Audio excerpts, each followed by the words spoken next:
Necesitamos no focalizar a los pobres, porque eso es lo que se ha hecho hasta ahora. Dice, como están pobres, entonces pongamos $20 más de bono. Eso no queremos. Aquí no estamos por prebendas, peor aún, nosotros no somos por dioseros. Lo que en este momento necesitamos es focalizar quiénes están consumiendo, en este caso, los grupos económicos que sí tienen posibilidad, quiénes están consumiendo gasolina subsidiada. ¿Ustedes estarían de acuerdo, por ejemplo, que en el nuevo decreto se elimine totalmente el subsidio a la gasolina extra? Por eso decimos a los grupos focalizados, a los ricos. No, pues no vamos a... Mire, solo usted ponga a pensar, un compañero de la comunidad tiene un carrito que mueve desde la comuna hacia las ciudades para dar de comer. No puede ser que incrementemos el costo de Pero ese producción. consume diésel. ¿Perdón? No, las camionetas consumen gasolina. El tractor, el transporte mediano y pesado consume diésel. Y ahí la gran mayoría del transporte comunitario están movidas por gasolina extra. Entonces, cuando no se conoce estas realidades, suponemos que así está la realidad. Por eso pensamos que desde el escritorio podemos resolver este problema. ¿Qué hemos dicho? Vean, ustedes no digan la verdad, pero vean la realidad. ¿Cuál es la realidad? La realidad es que en el momento que incrementamos 1 centavo en la gasolina, en este caso se afecta a todo el sistema económico, en este caso que mueven al sistema productivo de nosotros. Pero a ver, señor Isa, en ese caso ustedes también deberían presentar análisis y estudios, ¿sí? Porque digamos es fácil también describir determinadas realidades que tal vez ya en la práctica pueden ser resueltas de otra manera, de otra forma, o que quizá el impacto no es el que ustedes piensan. Fíjese que en diciembre del 2018, aquí tengo los datos y usted no me dejará mentir, en diciembre del 2018 se incrementó el precio de la gasolina extra de 1.48 a 1.85 por galón y no pasó nada en la inflación. No subieron los precios de los productos de primera necesidad. No se acabó con la economía de nadie. No se produjeron más pobres. Es decir, y nadie salió a protestar.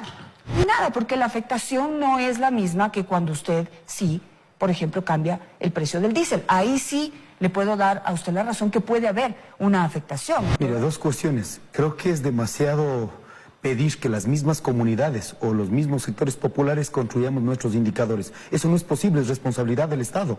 Por ello nosotros hemos pedido que, en este caso, bajo qué argumentos... Sí, ese es el primer punto. El segundo tema que decimos, mire, nosotros ya habíamos reaccionado frente a esta medida. Claro que ha afectado. Lo que no pasó, en cambio, ¿no es cierto?, en la anterior subida, lo que ahora ya pasó, de golpe todo. O sea, es un hachazo a la economía pequeña y mediana, sobre todo que movemos con diésel y gasolina. Si anteriormente sube, ahora también sube, el diésel en 123%, eso realmente es un hachazo a toda la economía. Pero nosotros, ¿qué estamos diciendo?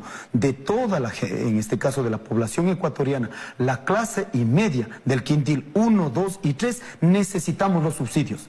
¿Quiénes tienen que pagar gasolina sin subsidio? En este caso los quintiles 4 y 5, de clase media alta hacia clase alta. Usted y yo nos podemos estar equivocando, pero hablemos del quintil 2 y 3, como dice usted. ¿No le parece mejor que para ese sector de la población se deberían generar mejores oportunidades y mejores condiciones para que de su situación dejen de estar en ese quintil y puedan pasar a un quintil mayor? Sí, perfecto. Pero eso no se hace con subsidios. Pero mire, por eso mismo decimos, la primera cuestión para mover toda la economía, ¿no es cierto? Necesitamos, en este caso, combustibles. No puede ser que quitando los subsidios a los combustibles estamos ayudando a mejorar la economía. No estamos haciendo eso. ¿Pero por qué lo dice? Explíqueme por qué. Todo eso lo que me plantea y todo lo que puede plantear el pueblo ecuatoriano, perfecto. Pero en este momento ha sido una imposición del Fondo Monetario Internacional. Entonces son los indicadores de afuera la que obligan al Ecuador a decir, asuman tal política. Podemos hacer un proceso, como la manifiesta usted. Pero en este momento ha sido un hachazo al pueblo ecuatoriano para decir así es y punto. ¿Bajo qué recomendación? Bajo recomendación del Fondo Monetario Internacional. Todo proceso interno tiene que tener legitimidad. Y este proceso de aplicación de quitar los subsidios ha sido un proceso, en este caso, implementado desde el Fondo Monetario Internacional. El diálogo es el camino. Y que quizás en eso, digamos, empezamos mal. Porque debimos haber empezado sentados en una mesa de diálogo y no terminar en una mesa de diálogo, ¿verdad? O sea, empezar por el diálogo y no ya cuando pasa todo esto, recién sentarnos al diálogo. ¿Correcto o no? Pero, estimada Janet, nosotros hemos dialogado con el gobierno desde hace 2 años.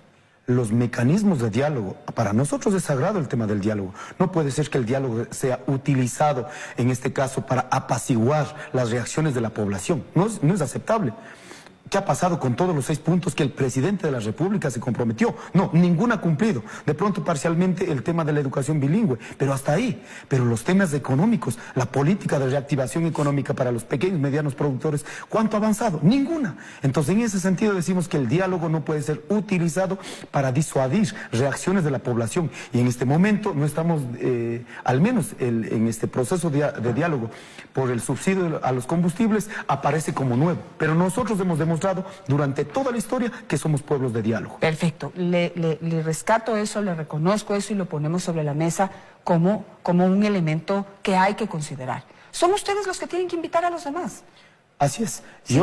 Y no pueden excluir a los empresarios, a quienes han sido también satanizados y catalogados No todos. No todos. Por ejemplo, he escuchado que ¿por qué les perdonan las deudas a los empresarios? En la última remisión, la mayor parte de beneficiarios de esa remisión de impuestos, que es diferente a perdón de impuestos, es una remisión de impuestos en donde los impuestos se les cobró y lo que se les perdonó fue las multas y los intereses porque eran procesos que estaban en litigio y llevaban mucho tiempo y estaban ya casi incobrables. Ese dinero se recuperó. La mayor parte de gente que debía ese dinero eran pequeños y medianos empresarios. No todos los empresarios son ricos, ni multimillonarios, ni están aquí para oprimir al pueblo. De los 4.600 millones de dólares que se perdonó...